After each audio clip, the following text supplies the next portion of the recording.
華英哥鄰雞仔，華英哥鄰雞仔，4月1號晚喺台北小巨蛋發現3名可疑人士。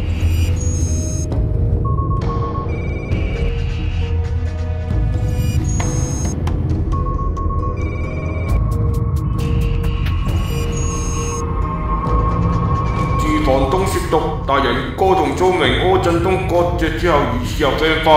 我不知道我要去哪裡。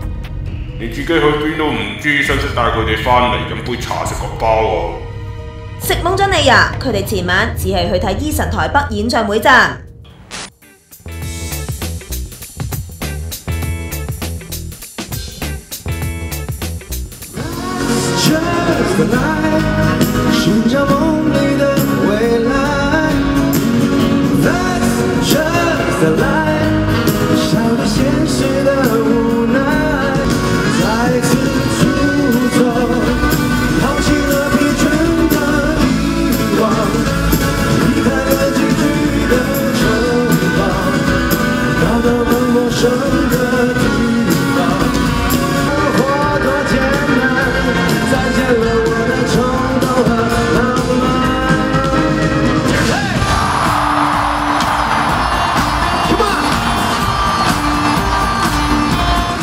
睇到大家熱血沸騰，最後 Eason 仲向哥哥張國榮致敬，唱咗首《春夏秋冬》啊！